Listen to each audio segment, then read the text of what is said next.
ইদানিং দ্বিতীয় বিয়ে করা নিয়ে অনেক সমালোচনা হচ্ছে, সমাজে তো অসামাজিক কাজ হচ্ছে, তা নিয়ে কোনো সমালোচনা নেই। দ্বিতীয় বিয়ে করা কি ইসলাম পরিপূর্ণ সমর্থন করে কিনা? ভাইরা আমার, এটা জানে না এমন কোনো মুসলমান খুব কম আছে যে ইসলাম একাধিক বিয়ে করাকে, পুরুষের জন্য একাধিক বিয়ে করাকে ইসলাম অনুমোদন দিয়েছে। তবে শর্ত হলো একাধিক বিয়ে করার পর একাধিক স্ত্রীর প্রতি সমতা বজায় রাখার সামর্থ্য সার্বিকভাবে থাকতে হবে। প্রথমত একাধিক স্ত্রী পালার, লালন পালন করার শক্তি সামর্থ্য থাকতে হবে, সার্বিক সামর্থ্য থাকতে হবে। দ্বিতীয়ত সামর্থ্য থাকলেই হবে না, ইনসাফ করার সামর্থ্য থাকতে হবে। আল্লাহ বলেছেন ফাইন খিফতুম আল্লাহ তাআদিলু ফাওয়াহিদা। যার এই আশঙ্কা হয় যে না একাধিক স্ত্রী হয়ে গেলে একজনের প্রতি ঝুঁকে যাব, আরেকজনের খবর নেব না, আরেকজনের প্রতি বৈষম্য হয়ে যাবে, জুলুম হয়ে যাবে, ভরণ পোষণ দিতে গিয়ে একজনকে বাড়াই দিবে আরেকজনকে দেবো না, এরকম যদি আমার ভিতরে কোনো একটা সাইডে ঝুঁকে পড়ার আশঙ্কা থাকে, বৈষম্য করার আশঙ্কা থাকে, ফাওয়াহিদা, তাহলে তার জন্য একটির বেশি করা তার জন্য জায়েজ নাই। এটা হলো মৌলিক কথা। এরপরে হলো মোটা দাগে যে বিষয়টি আমরা সবাই জানি, সেটা হলো দ্বীনের বিভিন্ন বিষয়গুলোকে হাস্যকর প্রমাণ করবার জন্য, বিতর্কিত করবার জন্য আমাদের অনেকের যেরকম ইম্যাচিউর আচার আচরণ এবং ভূমিকা, এটার যেমন দায় আছে, আবার অত্যন্ত পরিকল্পিতভাবে দ্বীনের বিভিন্ন বিষয়কে সমাজে হেয় করার একটা অপচেষ্টা এদেশে, মুসলমানদের সংখ্যাগরিষ্ঠ যে দেশে, সে দেশে কিছু মানুষ বিভিন্নভাবে করে যাচ্ছে, সেটাও আমরা জানি। এই বাস্তবতা আছে।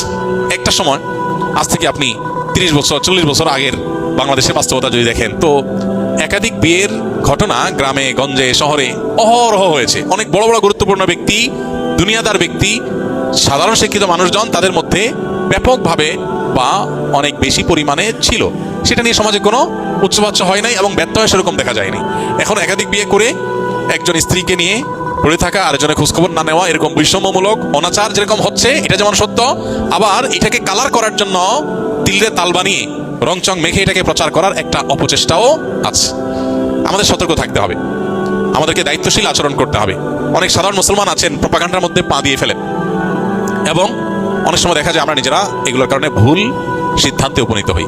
তবে আমি আবারও বলছি, একাধিক বিয়েটাকে শুধুমাত্র ছেলে খেলা, তামাশা, নিজের আপনার নিজের শুধুমাত্র মনের খায়েশ পূরণ করার একটা অস্ত্রে পরিণত করে দিনের বিধানকে, শরিয়ার বিধানকে যেন হাস্যকর বিষয়ে পরিণত না করি। দেখুন, কোনো ফ্যামিলিতে এরকম বহু ফ্যামিলি আছে, আমি পার্সোনালি চিনি, এরকমও আছে যে স্ত্রী কোনো কারণে স্বামীর সঙ্গ দিতে পারছেন না, সেভাবে সঙ্গ দিতে পারছেন না, শারীরিক অসুস্থতা হতে পারে, কত সমস্যা হয় মানুষের। এখন রাস্তা দুইটা। এক হলো এতদিন যে মানুষটা পরম যত্নে আগলে রেখেছেন, সময় দিয়েছেন, সে মানুষটা এখন নানা কারণে, অসুস্থতার কারণে তিনি অপারগ হয়ে গেছেন। কিন্তু পুরুষ লোকটা তখনও পর্যন্ত তার আল্লাহ রাব্বুল আলামিন সে সার্বিক সক্ষমতা রেখেছেন, তার সে নিড প্রয়োজন আছে। এখন রাস্তা দুইটা, হয় সে আরেক বিয়ে করবে, আর না হলে এই স্ত্রীকে তালাক দিয়ে তারপর বিয়ে করবে। রাস্তা দুইটা, কারণ তার নিজের চরিত্রকে হেফাজত করতে হবে। তার চরিত্রকে হেফাজত